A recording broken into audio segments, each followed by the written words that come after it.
Kalau anak muda hari ini berpikir bahwa bergerak dari lokal terus sampai ke global, itu sudah dibuktikan jauh-jauh hari oleh Sultan Babula.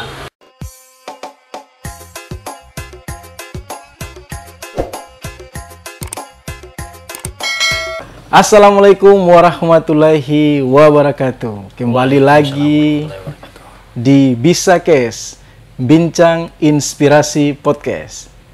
Kali ini kita akan berbagi pengetahuan tentang Babula, ya, karena pada tanggal 10 Februari 2020 nanti kita akan memperingati Harla Babula ke-494. Oleh sebab itu, telah hadir di Cafe Akegale. Kali ini kita podcast di Cafe Akegale yang terletak di Sangaji. Yang sudah hadir di sini sebagai narasumber, abang kami, Abang Soekarno M. Adam, selaku Direktur Buku Suba Institute dan salah satu Presidium Keramat Keluarga Malamu Ternate. Bagaimana kabar? Alhamdulillah, sehat, baik.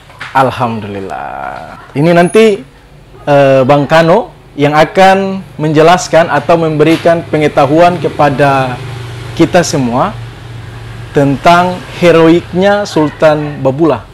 Ya, langsung saja kita ke Bang Kano. Bagaimana Bang Kano terkait dengan profilnya Sultan Babula ini? Iya, terima kasih. Saya sudah diundang di podcast apa namanya? Bisa Kes. Bisa Kes. Alhamdulillah. Kita di 2022 ini, tepat di bulan Februari, itu tepat lahirnya Sultan Babula di tanggal 10 yang ke-494. Iya. Jadi cukup dan lumayan panjang ya. Betul. Jadi kita sudah hampir sampai di cerita yang begitu panjang tentang Babula, karena sudah berdurasi panjang dari sampai pada titik 494 tahun Harla Babula. Jadi pertama mungkin kita perlu ketahui bersama bahwa Sultan Babula atau orang kenal dengan panjangnya itu adalah Sultan Babula Datusah ini, ya. Beliau adalah salah satu tokoh dan pemimpin di daerah Maluku Kieraha, gitu ya, atau tepatnya di Kesultanan Ternate, yang mempunyai cerita dan sejarah panjang. Kenapa kita harus memulai dengan sejarahnya? Karena memang sejarah itu adalah sesuatu yang mengembarkan tentang diri kita. Betul. Sejarah itu adalah self-understanding, sejarah itu adalah pemahaman diri. Ketika orang tidak paham tentang sejarah, berarti sama dengan orang tidak memahami diri.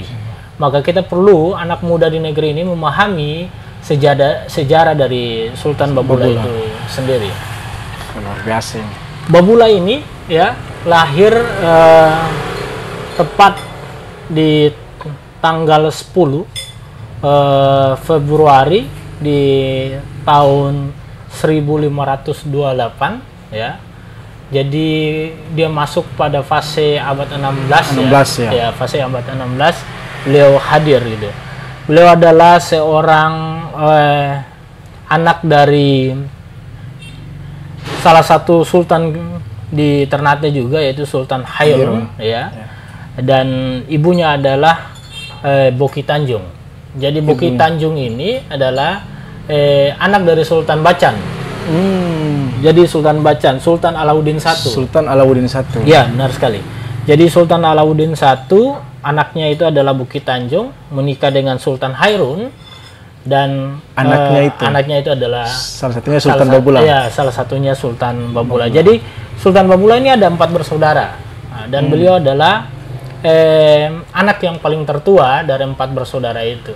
Jadi Sultan Babula, anak dari Sultan Hairun itu adalah Sultan Babula. Kemudian Tolu Soki, namanya Tolu Soki.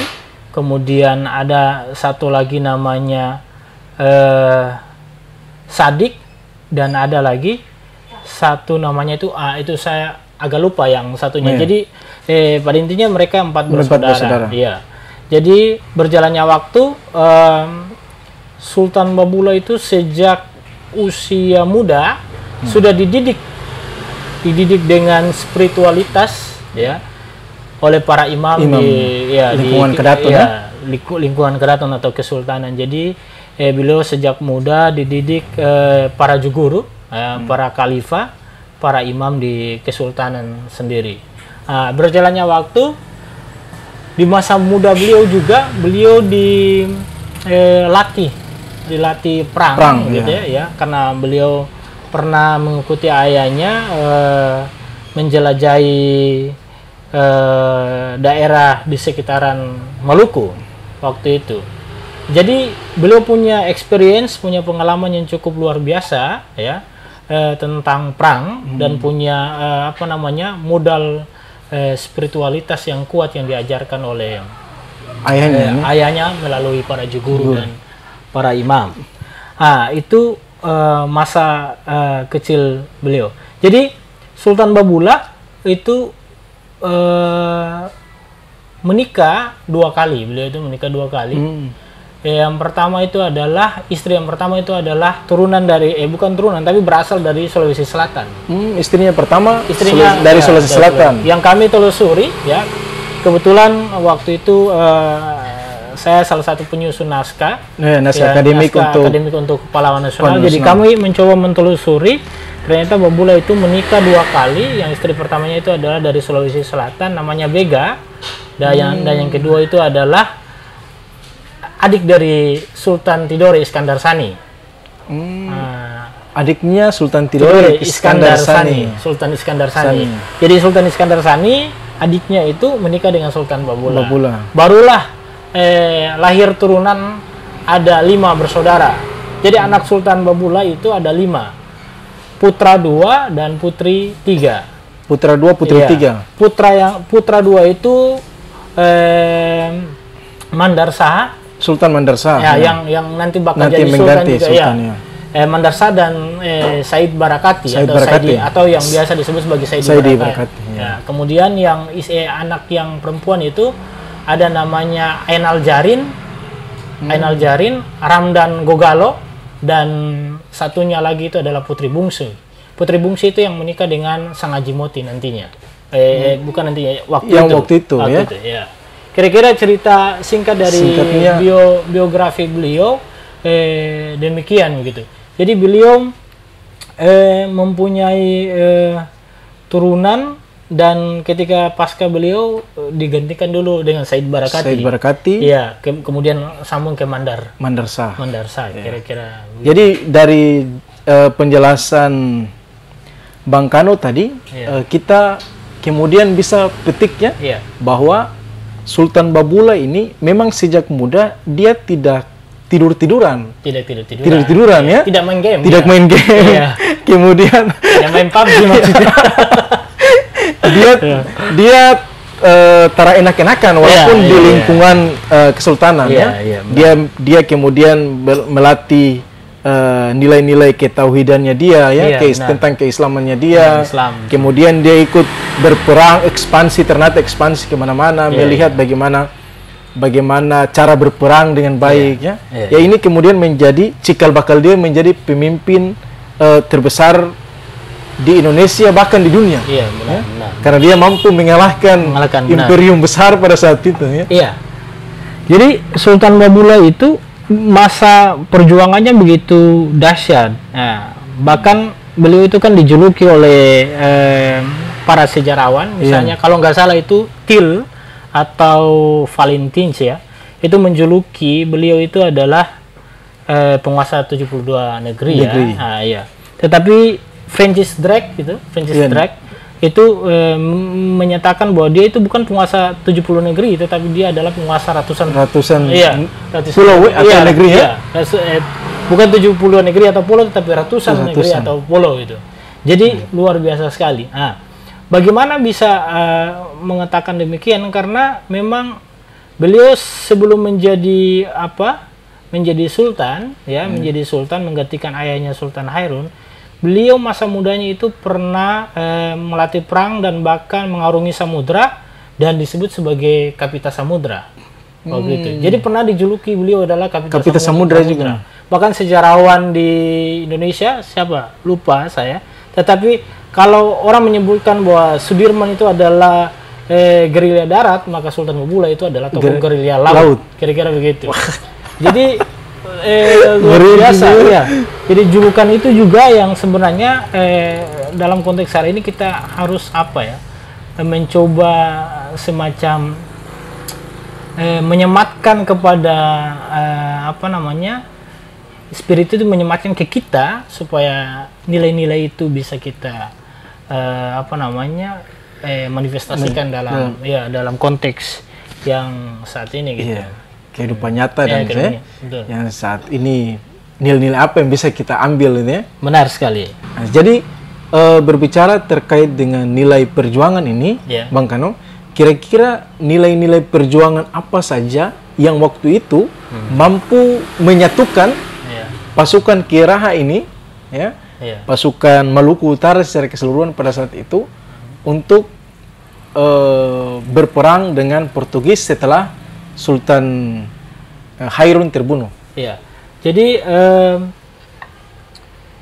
cerita awal pemersatu itu, nilai persatuan itu muncul karena memang dari awal common enemy kita, musuh bersama kita itu adalah kolonial begitu waktu itu ya.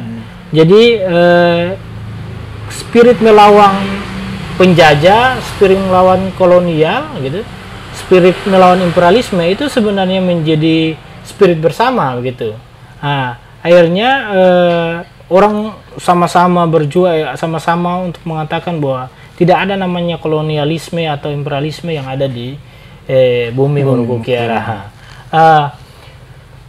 Sultan Babula di masa mudanya begitu, beliau sudah melakukan konsolidasi begitu. Buktinya bahwa bisa dijuluki sebagai Kapita Samudra, itu berarti bahwa beliau bisa masuk di tempat di mana saja yang wilayah ekspansinya atau wilayah yang dia lewati. Artinya di situ dia membangun, misalnya dia sampai ke daerah Sulawesi Selatan, iya, dia sampai ke Sulu, begitu, dia bisa sampai di tempat-tempat yang lain. Jadi ketika sampai ya berjalan dengan gerilya lautnya itu, dia sampai ke daerah itu membangun konsolidasi tentang melawan imperialisme, gitu. Bentuk penjajahan di dunia itu harus dilawan, gitu.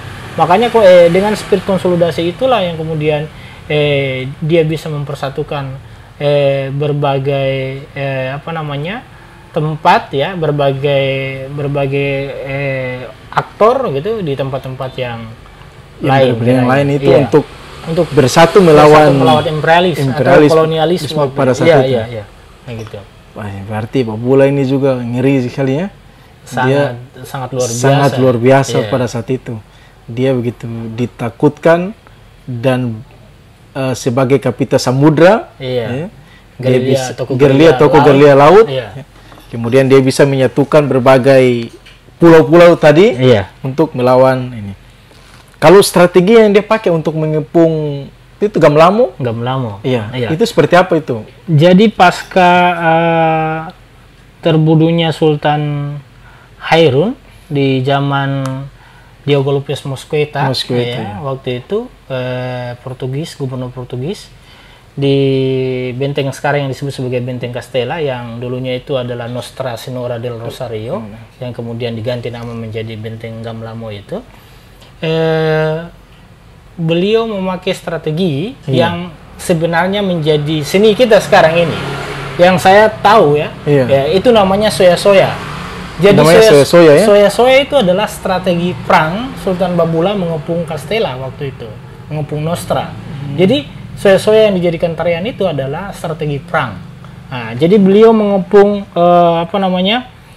beliau dengan pasukannya mengepung benteng Nostra itu dengan bertahun-tahun mengepung itu, memblokade sehingga arus barang arus barang masuk atau orang itu orang dan seterusnya itu dibatasi. Akhirnya disitulah kemudian Portugis tidak mampu bertahan dengan suku cadang yang ada dalam benteng, akhirnya mengatakan menyerah dan langsung keluar dari benteng. Jadi luar biasanya adalah beliau tidak, kalau menghitung kekuatan, beliau bisa mengepung dan bisa langsung, orang di sini bilang baku injak kaki gitu.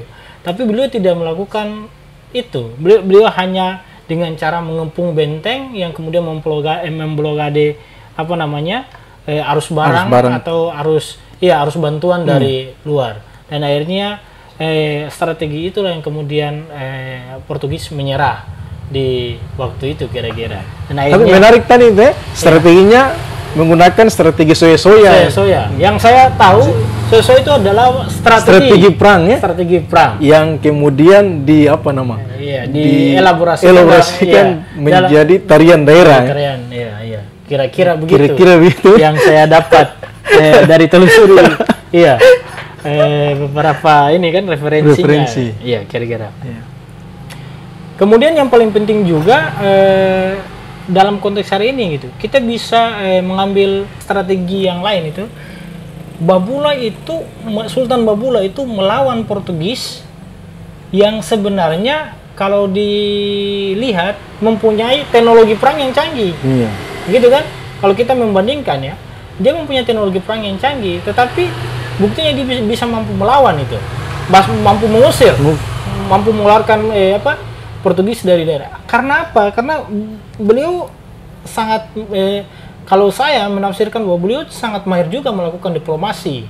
Jadi dia tidak hanya melakukan strategi-strategi yang lain melalui jalan yang keras begitu atau metode yang keras, tapi dia melakukan diplomasi juga. Jadi dengan diplomasi juga bisa melawan teknologi perang yang dipakai Portugis. Itu yang luar biasa. Yang kedua, dia bisa membuktikan ke anak negeri ini ya bahwa kita tidak kalah dengan Barat begitu ya. Bukti bahwa lokalitas itu tidak kalah dengan globalitas gitu. Itu yang menarik kan gitu. Dan itu sudah diberikan, dicontohkan Babula pada waktu itu ya. Jadi kalau anak muda hari ini berpikir bahwa bergerak dari lokal terus sampai ke global, itu sudah dibuktikan jauh-jauh hari oleh Sultan Babula. Karena dia membuktikan bahwa gerakan lokalitas itu mampu melawan gerakan yang global gitu. Dengan teknologi perang apapun itu bisa melawan dengan gerakan lokal. Nah, itu yang menarik untuk dibaca strategi-strategi yang iya. Kemudian ketika dipahami memakai teori begitu, Babula itu kalau dalam perspektif sejarah, orang mengatakan dia menjadi pahlawan apa tidak, itu ada dua hal. Saya pernah membaca teorinya, itu namanya Sidney Hook. Sidney Hook bilang ada istilah eventful man dan event making man. Jadi dia bisa bermain di dalam sebagai tokoh, tokoh yang berperan di dalam, dan dia di balik layar. Ya, eventful man itu adalah berperan langsung di dalam sejarah itu, berperan langsung dalam kejadian itu. Dan yang satu adalah event making man, dia di balik layar. Sultan Babula itu melakukan dua hal itu, eventful man dan event making man yang dibilang Sidney Hook. Makanya luar biasa itu. Jadi dia bermain juga di belakang dan dia juga bermain di dalam, tampil langsung tuh. Itu yang luar biasa. Nyalinya juga 1000. Itu yang sebenarnya anak muda harus belajar banyak. Kita hari ini generasi yang sekarang harus banyak belajar soal hal-hal yang sebenarnya diajarkan oleh para sultan-sultan gitu. Selain Sultan Babula mungkin kita bisa belajar dari yang lain, strategi atau spirit dari itu. Nah, itu yang bagi saya itu yang menjadi semacam catatan-catatan penting yang orang harus belajar kira-kira begitu. Yang menarik tadi Sultan Babula sebagai seorang diplomat ulung. Iya, benar, diplomat ulung. Kemudian yang kedua tadi saya minum. Iya, silakan. Yang kedua tadi sebagai kekuatan lokal ini bisa mengalahkan kekuatan global, ya, kekuatan dari luar. Maka kita sebagai anak muda Maluku Keraha ini, jadi tidak perlu takut kita bersaing. Apalagi sekarang zamannya digital seperti ini, kita bisa tarik juga di zaman digital. Tidak perlu kita berkarir ke tempat lain. Dari Maluku Utara kita berkarir sudah mengglobal. Ya. Tidak perlu ada semacam stereotip bahwa kita ada di subordinat, gitu. Tidak perlu. Itu ada bahasanya tuh ada di hall-hall. Itu tidak perlu, gitu. Justru hall-hall itu yang bisa membuat orang yang di luar hall-hall besar kan begitu. Dan betul. kita yang mensuplai dari hall-hall. Kira-kira gitu. Oke, kira-kira. Bang Kanu, kemudian tadi kan strateginya sudah ini. Kita sudah tahu sejarahnya Sultan Babula, kemudian strategi perangnya Sultan Babula. Kemudian nilai-nilai yang bisa kita petik. Karena kita tahu bahwa Sultan Babula ini seorang karena dari kecil dia diajarkan oleh para ulama-ulama besar di Kesultanan Ternate, kemudian dia juga dilatih strategi perang oleh Salah Hakan, ya? Iya, Salah Hakan. Maka kira-kira nilainya apa untuk kita generasi muda Maluku Utara ini bisa kita pegang untuk kita internalisasikan di dalam kehidupan kita? Yang paling penting itu bagi saya itu adalah sebelum sampai pada nilai itu kita harus mencari metode cara untuk membuat agar nilai-nilai itu tertanam pada generasi saat ini, gitu. Jadi hal yang harus dilakukan adalah kita mencoba mengkonstruksikan metode, menciptakan metode. Bagi saya metode yang paling pertama itu kita harus sampai itu adalah menciptakan kesadaran atau consciousness itu, gitu. Kesadaran pada generasi yang baru. Mungkin saja caranya itu adalah kalau dia dulu sebagai cerita, gitu, maka kita buat menjadi sebuah sesuatu yang bisa masuk pada dunia yang formal. Misalnya pendidikan, gitu. Jadi kita bisa menawarkan ke pemerintah, pemerintah untuk membuat semacam, kalau dia belum bisa masuk pada kurikulum, setidaknya dia menjadi sebagai bagian dari materi, begitu? Bisa jadi bagian dari materi.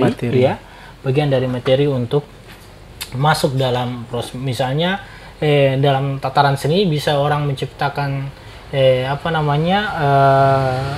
teatrikal tentang Babula, ya. Babula. Kemudian kalau misalnya ada anak komunitas yang fokus pada komik, begitu, membuat semacam buka komik tentang Babula. Benar sekali, membuat komik tentang Babula yang mudah, yang mudah dipahami. Nah, bagi saya itu yang paling penting, karena sampai dulu pada kesadarannya, consciousness masyarakat tentang pemahaman Babula itu sendiri, sehingga anak-anak yang baru ini mereka tidak hanya tahu tentang hal-hal yang menyangkut dengan teknologi, bukan teknologi, tetapi menyangkut dengan hal yang berbau ini milenial saja, gitu. Tapi dia harus memahami tentang sejarah tadi yang saya bilang, sejarah itu adalah pemahaman diri kita, understanding itu. Kemudian di tingkatan di tingkatan SMP mungkin sama SMA kita memasukkan materi-materi itu. Tetapi hal yang paling dikuatkan lagi itu adalah kita coba masuk sampai pada wilayah perguruan tinggi, gitu. Kan di dalam perguruan tinggi itu sendiri itu kan ada namanya sejarah lokal, gitu, ya. Local history, gitu. Local history itu bisa dimasukkan, gitu, ya. Dimasukkan pembahasan yang khusus, gitu, menyangkut dengan Babula sebagai pahlawan nasional itu, sehingga itu masuk pada ranah consciousness, kesadaran dari generasi itu. Nah, itu yang paling penting. Sehingga kita sampai pada muara yang paling muaranya, yaitu menyangkut dengan nilai itu, gitu. Dan yang tadi saya potong, makanya yang terkait dengan memasukkan ke kurikulum kemudian atau bagian dari materi, ini sudah digarap oleh Karamat, ya? Iya, benar sekali. Ada beberapa waktu kemarin Karamat sudah melaksanakan Iya. di SMP Negeri 2 Kota Benar, Ternate. Iya. Itu. Jadi Harla Babula ini di 494. 4 ya. Iya, 94 ini itu menariknya adalah ada organisasi ya, masyarakat begitu ya, yang namanya Keramat Keluarga Babula Ternate, dan kami ya, saya juga termasuk dalam salah satu presidium itu membuat program itu. Jadi kami mencoba untuk membuat sosialisasi Babula, Sultan Babula sebagai pahlawan nasional di sekolah-sekolah. Sekolah-sekolah, ya. Dan kemarin sudah kami buat di SMP Negeri 2 Ternate gitu. Itu dengan cara mensosialisasi kepada siswa-siswa dan menceritakan tentang semacam biografi singkat dan perjuangan dari Sultan Babula dan nilai-nilainya gitu. Nah, itu sudah dibuat. Mudah-mudahan ini menjadi apa ya, efek domino begitu. Betul. Dia bisa berlanjut ke sekolah-sekolah yang lain. Dia bisa sampai pada dimasukkan menjadi materi-materi di dalam mata pelajaran, dan dia bisa juga menjadi materi-materi dalam mata kuliah, misalnya lokal histori atau sejarah lokal sendiri. Nah, kemudian soal nilai, ketika kesadaran itu sudah kuat, saya pikir itu akan menjadi spirit, gitu, ini menjadi nilai, gitu, yang sangat kuat. Nilai apa yang kita ambil? Sebenarnya banyak sekali, gitu. Sultan Babula itu memperjuangkan sesuatu itu, kalau kita telusuri banyak sekali nilai dari. Jadi kita harus menjadi apa ya, semacam kalau dulu adalah perjuangannya ya, perjuangannya Babula, maka perjuangan Babula itu kita harus menjadikan dia ruh hari ini gitu. Dia menjadi ruh. Dia menjadi ruh perjuangan hari ini ya. Ruh perjuangan hari ini. Jadi ruh ini kan, manusia ini kan jasad, kalau tidak ada ruh kan mati. Mati kan begitu. Jadi ruh itu harus ditanamkan ke generasi muda. Misalnya kita bisa menggali soal spiritualitas gitu ya. Kemudian humanismenya Babula gitu. Spiritualitas Babula sejak muda sudah belajar. Orang pasti tahu bahwa ketika orang menjadi sultan itu pasti punya tingkat spiritualitas pasti ada juga begitu, pasti ada. Dan kemudian dia punya apa namanya jiwa yang humanis gitu. Dia memanusiakan manusia gitu. Jadi dia tidak pernah memilih gitu siapapun, orang dari mana ya, suku apa begitu, agamanya apa ya, ras dan seterusnya gitu. Dia tidak memilih itu, tapi dia melihat orang itu setara karena dia adalah manusia begitu.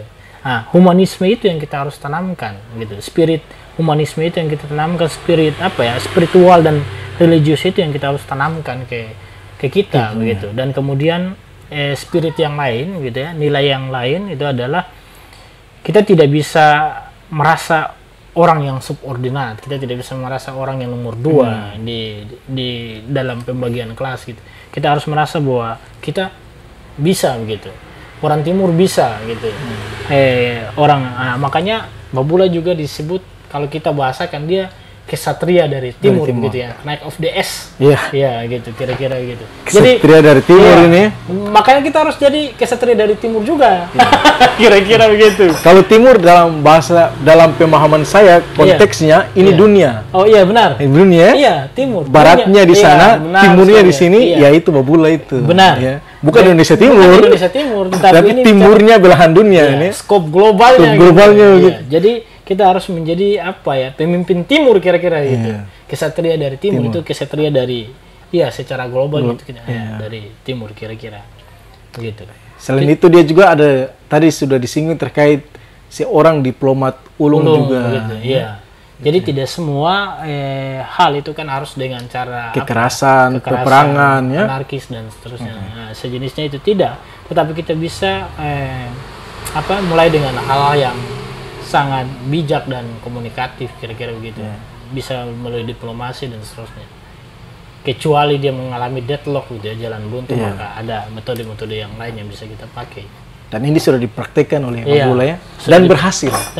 Ya. Ada hal lain yang kita bisa berbagi tentang Babula lagi? Iya, jadi yang menariknya itu adalah waktu itu kebetulan saya juga termasuk tim penyusun naskah Jadi ada semacam punya pengalaman tersendiri begitu.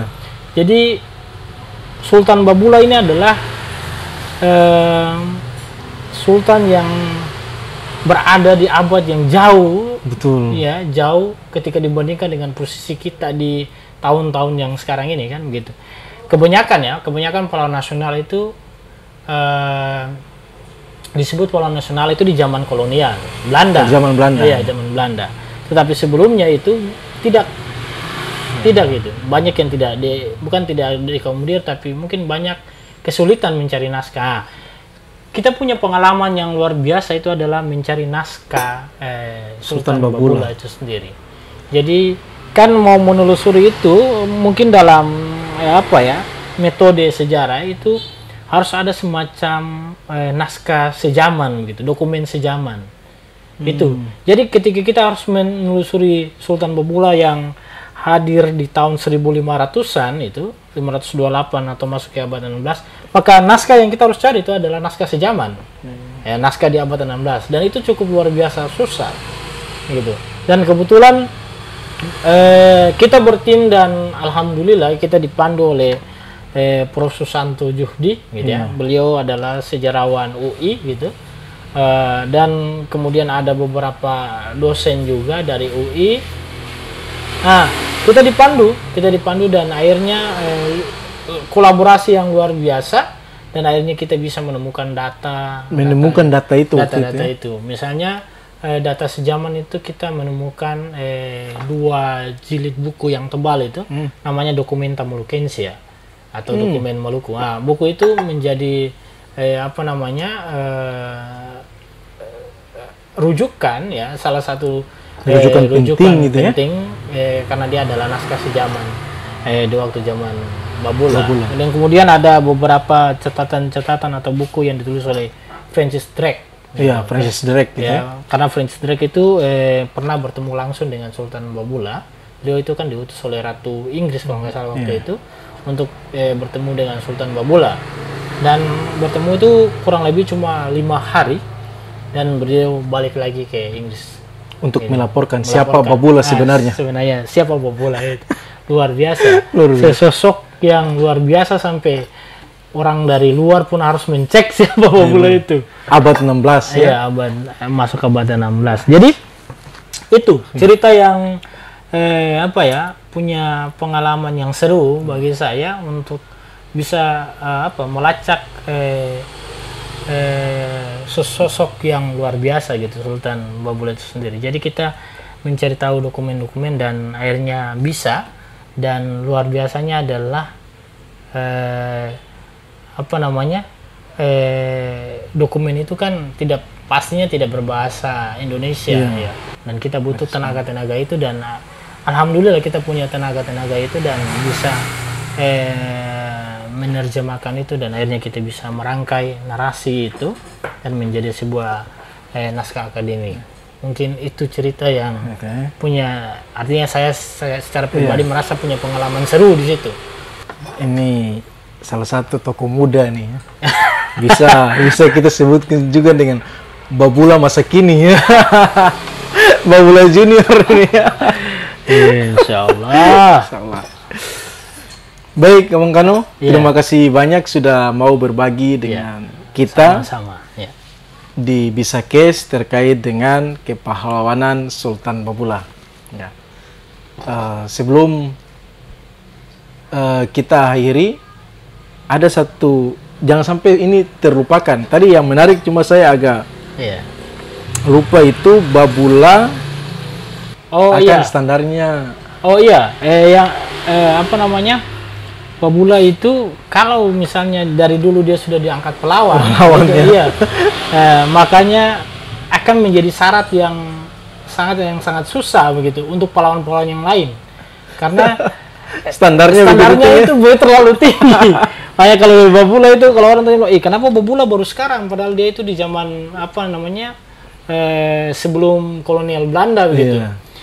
Kenapa baru sekarang baru diusulkan, atau kenapa baru sekarang bisa dapat pahlawan? Saya ini berasumsi saja ya. Jangan-jangan kalau misalnya Babula itu dari awal diangkat menjadi pahlawan, itu bisa saja pahlawan-pahlawan yang lain itu kalau masuk diuji kriteria seperti Babula itu sangat susah.